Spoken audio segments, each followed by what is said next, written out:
ബഹുമാനപ്പെട്ട അംഗം ശ്രീ കടകംപള്ളി ഇന്ന് സംസാരിച്ചപ്പോൾ യഥാർത്ഥത്തിൽ മുൻപ് സംസാരിക്കുന്ന പോലെയുള്ള ഒരു ആവേശം ഇന്ന് കണ്ടില്ല. എന്താണെന്ന് എനിക്കറിയില്ല. ഏതായാലും അങ്ങ് പറഞ്ഞ രണ്ട് കാര്യങ്ങൾ ഞാനത് പറയാൻ ഉദ്ദേശിച്ചതല്ല. ആവട്ടെ, ഞങ്ങളെ കുഴപ്പത്തിലേക്ക് എഴുതിക്കോളൂ. യഥാർത്ഥത്തിൽ അങ്ങ് പറഞ്ഞ ആദ്യം തുടങ്ങി വെച്ചത് ഇവിടെ നമുക്കറിയാം, രാവിലെ ഞാൻ സബ്മിഷനിൽ പറഞ്ഞതാണ് ക്ഷേത്രവുമായി ബന്ധപ്പെട്ട്. അക്കാര്യത്തിൽ ഞാൻ പറഞ്ഞൊരു കാര്യം, യഥാർത്ഥത്തിൽ അത്തരത്തിലുള്ളൊരു പരാതി ദേവസ്വം അഡ്മിനിസ്ട്രേറ്റർക്ക് ലഭിക്കുമ്പോൾ അങ്ങേര് എന്താ ചെയ്യേണ്ടത്? ആ പരാതി പറഞ്ഞ ഒരാൾക്കെതിരെ നടപടി എടുക്കുന്നതിന് പകരം ഈ ജീവനക്കാരെ സ്ഥലം മാറ്റി. ആ സ്ഥലം മാറ്റിയ അഡ്മിനിസ്ട്രേറ്റർക്കെതിരെ ഒരു നടപടിയും ഇല്ല. ഗവൺമെൻറ് അതിനെക്കുറിച്ച് ഒന്നും പറഞ്ഞില്ല. എൻ്റെ സബ്മിഷനിൽ അതായിരുന്നു പ്രധാനപ്പെട്ട കാര്യം. പിന്നെ മറ്റൊന്ന്, അതിൻ്റെ അടിസ്ഥാനത്തിൽ ശുദ്ധികലശം നടത്തിയെന്ന് പറയപ്പെടുന്നു. അങ്ങനെ നടന്നിട്ടുണ്ടെങ്കിൽ അതിൻ്റെ പേരിൽ എന്ത് നടപടിയാണ് ഗവൺമെൻറ് എടുത്തത്?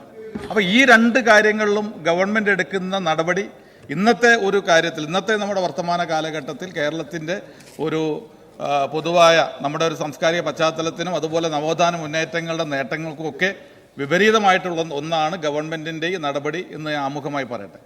പിന്നെ ഇവിടെ പറഞ്ഞൊരു കാര്യം, വിഴിഞ്ഞം. സാർ, അങ്ങേക്ക് ഓർമ്മയുണ്ട്, എൻ്റെ ഓർമ്മ ശരിയാണെങ്കിൽ ഞങ്ങൾ ആ പദ്ധതി നടപ്പാക്കുന്ന സമയത്ത് അങ്ങ് ഇവിടെ പ്രതിപക്ഷത്തുണ്ട് എന്നാണ് എനിക്ക് തോന്നുന്നത്. അന്ന് യഥാർത്ഥത്തിൽ 7500 കോടി രൂപയുടെ ഒരു പദ്ധതിയാണ്. നിങ്ങളുടെ പരാതി എന്തായിരുന്നു? അതിൽ 6500 കോടിയുടെ അഴിമതിയാണ് എന്നാണ്. ഞങ്ങൾ അതിനെക്കുറിച്ച് ജുഡീഷ്യൽ അന്വേഷണം നടത്തി. അല്ല, നിങ്ങൾ നടത്തി, ക്ഷമിക്കണം, അന്വേഷണം നടത്തി കഴിഞ്ഞപ്പോൾ അതിൽ ഏതെങ്കിലും ഒരു വരിയിൽ അവിടെ അത്തരത്തിലുള്ള അഴിമതി നടന്നു എന്നതിനെക്കുറിച്ച് പറഞ്ഞു. അങ്ങനെ ഞങ്ങൾ അന്ന് ഒരുപാട് ബുദ്ധിമുട്ടുകൾ, നിങ്ങളുടെ എതിർപ്പുകളൊക്കെ സഹിച്ച് കൊണ്ടുവന്ന ഈ പദ്ധതി, ആ കുഞ്ഞിൻ്റെ പിതാവ് നിങ്ങളാണ് എന്നാണ് ഇപ്പോൾ നിങ്ങൾ പറയുന്നത്. ഓക്കെ, പക്ഷേ എന്നാൽ നമുക്കറിയാം, വിഴിഞ്ഞം പദ്ധതി കൊണ്ടുവരിക എന്നുള്ളതായിരുന്നു ഞങ്ങളുടെ ലക്ഷ്യം. ഞങ്ങൾക്കത് പൂർത്തീകരിക്കാൻ കഴിഞ്ഞു. എന്തെല്ലാം പ്രയാസങ്ങൾ ബഹുമാനപ്പെട്ട അന്ന് അത് കൈകാര്യം ചെയ്യുന്ന മന്ത്രിയായിരുന്നു ശ്രീ കെ ബാബു. അന്ന് അദ്ദേഹം അനുഭവിച്ച പ്രയാസങ്ങളൊക്കെ എനിക്കറിയാം. അതുകൊണ്ട് ആ പദ്ധതി നന്നായി പോകുന്നതിൽ നമുക്ക് സന്തോഷമുള്ളൂ. കാരണം ഞങ്ങളുടെ ഒരു പ്രോഡക്റ്റാണ്, ഞങ്ങളുടെ ഒരു പ്രോജക്റ്റാണ് എന്നുള്ളത്. സർ, ഞാനത് സാന്ദർഭികമായി പറഞ്ഞതാണ്. സർ, ബഹുമാനപ്പെട്ട വനം വകുപ്പ് മന്ത്രി, ഞാൻ കഴിഞ്ഞ 2 ദിവസം മുമ്പാണ് ഈ സഭയിൽ എൻ്റെ നിയോജകമണ്ഡലത്തിൽ ഒരു പുലി ഇറങ്ങിയതിനെ കുറിച്ച് പറഞ്ഞു. പുലി ഇറങ്ങി, അതുമായി ബന്ധപ്പെട്ട് ഫോറസ്റ്റ് ഉദ്യോഗസ്ഥന്മാരും തെരച്ചിലും കാര്യങ്ങളൊക്കെ നടത്തി.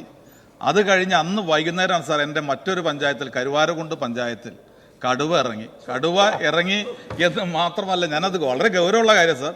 കടുവ ഇറങ്ങി, കടുവയെ കണ്ടു, ഇവരുടെ ക്യാമറയിൽ കടുവയുടെ ചിത്രം പതിഞ്ഞു, എല്ലാ ചാനലുകളും വന്നു സാർ. സാർ, അത് കഴിഞ്ഞ അതിന് തൊട്ടടുത്ത ദിവസമാണ് സാർ എൻ്റെ മമ്പാട് പഞ്ചായത്തിൽ ആനകൾ ഒന്നിച്ചിറങ്ങി. മമ്പാട് പഞ്ചായത്തിൽ ആനകൾ ഇറങ്ങുമ്പോൾ ഒരു ബുദ്ധിമുട്ട് എന്ന് പറയുന്നത്, ആ ഇറങ്ങിയ സ്ഥലത്ത് ഏതാണ്ട് കരിക്കാട്ടുമണ്ണ, പാലക്കടവ്, കണക്കൻ കടവ് എന്നീ സ്ഥലങ്ങളിലാണ് ആനകൾ ഇറങ്ങുന്നത്. 2 പേര് മുമ്പ് ആന ആക്രമണത്തിൽ കൊല്ലപ്പെട്ട സ്ഥലമാണ് സാർ. കടുവ ഇറങ്ങിയെടുത്ത് കാട്ടുപോത്തിൻ്റെ ആക്രമണം കൊണ്ട് ഞങ്ങളുടെ ഒരു പ്രിയപ്പെട്ട സഹപ്രവർത്തകൻ ഷാജി കൊല്ലപ്പെട്ട സ്ഥലമാണ് സാർ. ഒരേ സമയത്ത് കടുവ, പുലി, ആന, പിന്നെ പന്നികളുടെ ശല്യം പറയേണ്ടതില്ല സാർ. സാർ, ഞാൻ അങ്ങോട് പറഞ്ഞു, മിനിഞ്ഞാന്ന് പറഞ്ഞു കൂട് വെക്കാനുള്ള നിർദ്ദേശം നൽകണം. അങ്ങ് എൻ്റെ അടുത്ത് മറുപടി പറഞ്ഞു, ഇതിനകം തന്നെ കൂട് വെക്കാനുള്ള നിർദ്ദേശം നൽകിയിട്ടുണ്ട്.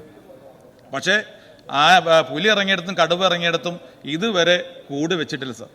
ജനങ്ങളൊക്കെ ആശങ്കയിലാണ് സാർ. അവിടുത്തെ ജനങ്ങൾ ഇന്ന് രാവിലെ വിളിച്ചപ്പോൾ പറയുന്നത്, അവർ റബ്ബർ പാലെടുക്കാൻ രാവിലെ പോകും സാർ. അവർ പടക്കക്കടയിൽ നിന്ന് പടക്കം വാങ്ങിച്ച് അത് പൊട്ടിച്ചിട്ടാണ് അവർ മുന്നോട്ട് പോയിക്കൊണ്ടിരിക്കുന്നതാണ്. അത്ര ഭയപ്പാടാണ് സാർ.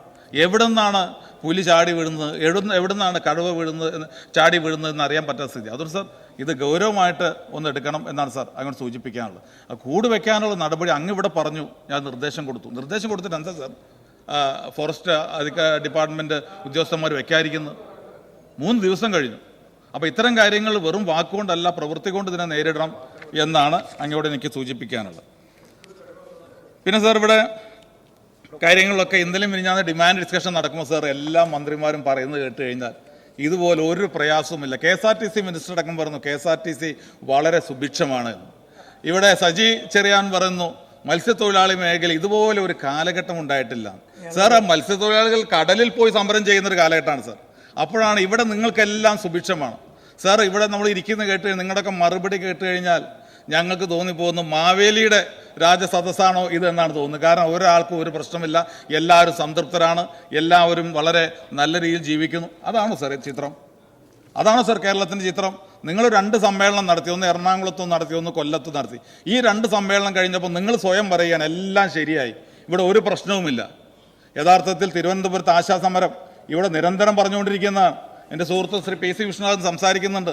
കൊല്ലത്ത് കശുവണ്ടി തൊഴിലാളികളുടെ പ്രശ്നം നിരന്തരം പറഞ്ഞുകൊണ്ടിരിക്കുകയാണ്, അവരുടെ പ്രയാസങ്ങൾ. തൊട്ടടുത്ത ആലപ്പുഴ ജില്ലയിൽ പോയി കഴിഞ്ഞാൽ മത്സ്യത്തൊഴിലാളികൾ പ്രയാസത്തിലാണ്. കയർ മേഖലയിലെ സ്ഥിതി ഞാൻ അങ്ങേക്ക് പറഞ്ഞു തരേണ്ട കാര്യമുണ്ടോ? അങ്ങനെ എടുത്തു കഴിഞ്ഞാൽ സർ, കഴിഞ്ഞ ദിവസം പാലക്കാട് ഒരു സമരത്തിന് പോയി.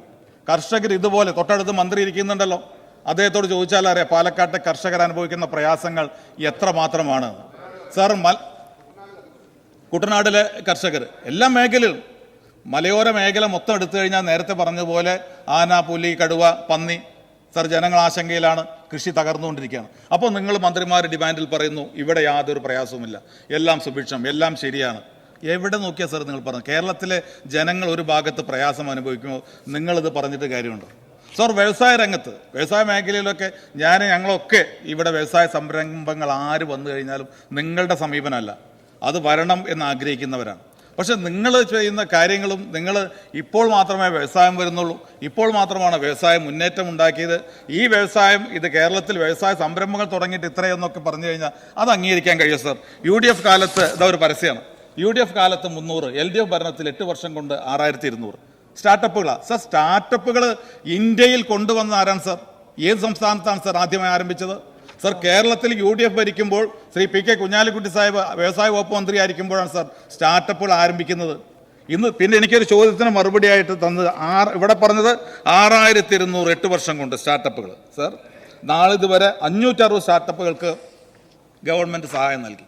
അങ്ങ് നൽകിയ മറുപടിയാണ് 560 സ്റ്റാർട്ടപ്പുകൾക്ക് സഹായം. ബാക്കിയുള്ളവരൊക്കെ സ്വയം വന്ന് ചെയ്തു. ആ സ്വയം വന്ന് ചെയ്യുവാനുള്ള പ്രവർത്തനങ്ങൾക്ക് തുടക്കം കുറിച്ചത് UDF ഗവൺമെൻറ് വ്യവസായ വകുപ്പ് ഭരിക്കുമ്പോഴും അതിന് തുടക്കം കുറിക്കുമ്പോഴാണ് എന്ന് അങ്ങേ ഓർമ്മിപ്പിക്കുകയാണ്, ഉമ്മൻചാണ്ടിയുടെ ഗവൺമെൻറ് ഇരിക്കുമ്പോൾ.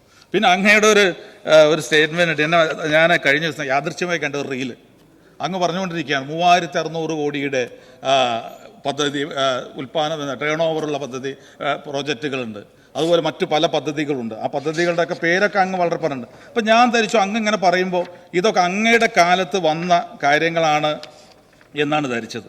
പക്ഷേ യഥാർത്ഥത്തിൽ എടുത്തു നോക്കിക്കഴിഞ്ഞപ്പോൾ അങ്ങ് പറഞ്ഞിട്ടില്ല കേട്ടോ, അതൊക്കെ വന്നത് എൻ്റെ കാലത്ത് അങ്ങ് പറഞ്ഞില്ല. പക്ഷേ ഒരു തെറ്റിദ്ധരിപ്പിക്കാനുള്ള ഒരു വളരെ ബോധപൂർവമായൊരു ശ്രമം അങ്ങയുടെ കാലത്താണെന്ന് പറയുന്ന രീതിയിൽ അത് വന്നിരിക്കുന്നു. അതൊക്കെ 1980-കളിൽ ആരംഭിച്ചതാണ്, 1990-കളിൽ ആരംഭിച്ചാണ്. ആ ആരംഭിച്ച പദ്ധതികളൊക്കെ ഇപ്പോൾ അങ്ങയുടെ കാലത്ത് വന്നു എന്നുള്ള രീതിയിലുള്ള ഒരു പ്രചരണത്തിൻ്റെ ഒരു കാലഘട്ടമാണ് സാർ ഇത്. പ്രവൃത്തിയും യാഥാർത്ഥ്യവും തമ്മിൽ യാതൊരു ബന്ധവുമില്ല. ഗവൺമെൻറ് ഒന്നിച്ചിറങ്ങിയിരിക്കുകയാണ് പ്രചരണത്തിന് വേണ്ടി. വ്യവസായ വകുപ്പ് പ്രത്യേകിച്ച് അതിന് മുൻപന്തിയിലാണ്. അങ്ങ് പ്രത്യേകിച്ച് മാർക്കറ്റിങ്ങിൽ ഒരു പ്രത്യേക പ്രാവീണ്യമുണ്ട്. അങ്ങ് ആ കാര്യങ്ങൾ ചെയ്തുകൊണ്ടിരിക്കുകയാണ്. യഥാർത്ഥത്തിൽ ഇവിടെ നടക്കുന്നത് എന്താണ് എന്ന് അങ്ങേക്കും അറിയാം, എനിക്കും അറിയാം. ഇവിടെ പറഞ്ഞ പോലെ പരമ്പരാഗത വ്യവസായങ്ങളൊക്കെ തകർച്ചയിലാണ്. അങ്ങ് എനിക്കൊരു മറുപടി തന്നിട്ടുണ്ട്. വ്യവസായ വകുപ്പിന് കീഴിലുള്ള പൊതുമേഖലാ സ്ഥാപനങ്ങൾ, രജിസ്റ്റർ ചെയ്ത പൊതുമേഖലാ സ്ഥാപനങ്ങളിൽ UDF ഭരിക്കുമ്പോൾ എത്ര സ്ഥാപനങ്ങൾ നഷ്ടത്തിലാണ്? അങ്ങ് മറുപടി പറഞ്ഞു 2016 വരെ 31 സ്ഥാപനങ്ങൾ നഷ്ടത്തിലാണ്. ഇനി ഇപ്പോൾ എത്ര നഷ്ടത്തിലാണ്? 8 വർഷം ഭരിച്ചപ്പോൾ 8 വർഷം വരെ 33, 9 വർഷം കഴിച്ചപ്പോൾ 33, 2 എണ്ണം കൂടി എന്തിന് നഷ്ടത്തിൻ്റെ പട്ടികയിൽ. ഒന്നെങ്കിലും കുറയ്ക്കാൻ നിങ്ങൾ കഴിഞ്ഞു സാർ? ഒരെണ്ണം പോലും കുറയ്ക്കാൻ കഴിഞ്ഞിട്ടില്ല. എന്നിട്ടാണ് നിങ്ങൾ ഇത് പറഞ്ഞുകൊണ്ടിരിക്കുന്നത്. നിങ്ങൾ ഓരോ കാര്യങ്ങളും പറഞ്ഞുകൊണ്ട് ബജറ്റിൽ പറഞ്ഞു 3 കോടി രൂപ ഇൻഡസ്ട്രി എസ്റ്റേറ്റിന് കൊടുക്കും എന്ന് പറഞ്ഞു. സാർ, ഞാൻ എൻ്റെ നിയോജകമണ്ഡലത്തിൽ പോലും സ്വകാര്യ വ്യക്തികൾ അവരോട് പറഞ്ഞു നിങ്ങൾ നിർബന്ധമായിട്ടും കഴിയുമെങ്കിൽ തുടങ്ങണമെന്ന്. സർ, 3 കോടി രൂപ പോയിട്ട് അതിൻ്റെ ഇൻഫ്രാസ്ട്രക്ചറിന് 3 രൂപ ഇതുവരെ അവർക്ക് കിട്ടിയിട്ടില്ല. കേരളത്തിൽ ഏതെങ്കിലും ഒരു സ്ഥാപനത്തിന് നിങ്ങൾ 3 കോടി രൂപ വെച്ച് കൊടുക്കാൻ കഴിഞ്ഞിട്ടുണ്ടെങ്കിൽ അതൊന്ന് അറിയിക്കണം എന്നാണ് സാർ പറഞ്ഞത്. സാർ, അങ്ങ് മറ്റൊരു പദ്ധതി അതിന് മുമ്പ് പറഞ്ഞു 1 ഫാമിലി 1 എൻ്റർപ്രണർ OFOE ഇതുവഴി 100 കോടി ക്ലബിലേക്ക് 1000 സ്ഥാപനങ്ങൾ കൊണ്ടുവരും എന്നങ്ങ് പറഞ്ഞു. എത്ര സ്ഥാപനങ്ങൾ വന്നു സാർ? എത്ര സ്ഥാപനങ്ങൾ വന്നു സാർ? അങ്ങ് ഓരോ ഇത്തരം കാര്യങ്ങളൊക്കെ പറയുന്നു എന്നല്ലാതെ പ്രാവർത്തിക തലത്തിൽ എത്ര എത്തുന്നു എന്നുകൂടി നിങ്ങൾ പരിശോധിക്കുക. ഞാൻ നേരത്തെ പറഞ്ഞ കമ്പനി അങ്ങ് പറഞ്ഞാണ് ഒലിയറോസിനസ് കമ്പനി, ടെറോമ പെൻപോൾ തുടങ്ങിയ കമ്പനിയെക്കുറിച്ചാണ് നേരത്തെ അങ്ങ് പറഞ്ഞിരുന്നത്. ഞാൻ എഴുതി വെച്ചാൽ ആ കമ്പനികൾ ഏത് കാലത്ത് ആരംഭിച്ചതാണ്? അപ്പോൾ നമ്മൾക്ക് അങ്ങനെയല്ല, ഇതിനകത്ത് എന്തൊക്കെയോ നടക്കുന്നു എന്ന് വരുത്തലല്ല, യഥാർത്ഥത്തിൽ വ്യവസായങ്ങൾ സ്ഥിതിയാണ്. സാർ, ഞാൻ മലബാറിൽ നിന്നാണ് വരുന്നത്. ഞാൻ ഒരിക്കൽ സംസാരിക്കാൻ പോയി കഴിഞ്ഞാൽ ഒരു പൊതുയോഗത്തിൽ പ്രസംഗിക്കാൻ പോയി കഴിഞ്ഞാൽ ഈ കാര്യങ്ങളൊക്കെ പറഞ്ഞപ്പോൾ എൻ്റെ അടുത്തിരിക്കുന്ന സുഹൃത്ത് എന്നോട് പറഞ്ഞു ഞങ്ങൾ ഹോളോ ബ്രിക്സ് കമ്പനി നടത്തുന്നവരാണ്. മലപ്പുറം ജില്ലയിൽ മാത്രം കഴിഞ്ഞ 2 വർഷമായിട്ട് ഹോളോ ബ്രിക്സിൻ്റെ 78 കടകൾ പൂട്ടി എന്ന് അദ്ദേഹം എൻ്റെ അടുത്ത് പറഞ്ഞു. നിർമ്മാണ യൂണിറ്റുകൾ എൻ്റെ ഒരു സുഹൃത്തുണ്ട് ബസ് മേഖലയിൽ പ്രവർത്തിക്കുന്ന മലബാറിൽ ബസ് വ്യവസായം എന്ന് പറയുന്ന ആയിരക്കണക്കിന് ആളുകൾക്ക് തൊഴിൽ കൊടുക്കുന്നത് സർ. അവിടെ ഇന്ന് ബസ് ഇൻഡസ്ട്രി എന്ന് പറയുന്ന അവിടെ മലബാറിൽ നിന്ന് വരുന്നവർ ചോദിച്ചാൽ അറിയാം, ഞങ്ങൾ പൂർണ്ണമായി KSRTC ആശ്രയിച്ചല്ല, ഞങ്ങളൊക്കെ പ്രൈവറ്റ് ബസ്സിനെ ആശ്രയിച്ച് കഴിയുന്നവരാണ് വർഷങ്ങളായിട്ട്. ആ ഇൻഡസ്ട്രി ഇന്ന് പൂർണ്ണമായി തകർച്ചയിലാണ്. ആയിരക്കണക്കിന് ആളുകൾക്ക് തൊഴിലില്ലാത്ത സാഹചര്യമാണ് ഇന്ന് കേരളത്തിലുള്ളത്. ഈ രീതിയിൽ ഇന്ന് കേരളത്തിലെ വ്യവസായങ്ങൾ ഓരോന്നായി തകരുന്നു. ട്രേഡ് കൂട്ടിയാണല്ലോ അങ്ങ് ഈ വലിയ കണക്കുകൾ പറയുന്നത്. ഈ ട്രേഡിന്റെ സ്ഥിതി എന്താ സർ? നിങ്ങളൊക്കെ വ്യാപാരികളുമായിട്ടും കച്ചവടക്കാരും ബന്ധമില്ല. നമ്മൾ ഓരോ സ്ഥലം എടുത്തു കഴിഞ്ഞാൽ അവിടെയൊക്കെ കച്ചവട സ്ഥാപനങ്ങൾ പൂട്ടിക്കൊണ്ടിരിക്കുന്നു. നിലനിൽക്കുന്ന കച്ചവടങ്ങൾ തന്നെ മുന്നോട്ട് കൊണ്ടുപോകുന്നതിന് വളരെ പ്രയാസപ്പെടുന്നു. മണി ഫ്ലോ ഇന്ന് വളരെ കുറവാണ്. കച്ചവടങ്ങൾ നടക്കുന്നില്ല. നമ്മുടെ ടെക്സ്റ്റൈൽസ് നിന്ന് പരിശോധിക്കൂ, നമ്മുടെ സ്പിന്നിംഗ് മില്ലെടുത്ത് പരിശോധിക്കൂ, ഏതെടുത്ത് പരിശോധിച്ച് കഴിഞ്ഞാലും ഇന്ന് വളരെ പ്രയാസകരമായ അവസ്ഥയിലാണ്. ആ ഒരു സാഹചര്യം വരുമ്പോൾ അങ്ങ് പറയുന്നത് ഇവിടെ വ്യവസായത്തിന് കുഴപ്പമില്ല എന്നാണ്. അതുകൊണ്ട് യാഥാർത്ഥ്യ ബോധത്തോടു കൂടി കാര്യങ്ങൾ കാണുക എന്നുള്ളതാണ് സർ ഇന്നത്തെ ഈ പ്രതിസന്ധി അതിജീവിക്കാനുള്ള കാര്യം. അതിനുള്ള തയ്യാറെടുപ്പ് വ്യവസായ വകുപ്പ് എടുക്കണം. ഞങ്ങൾ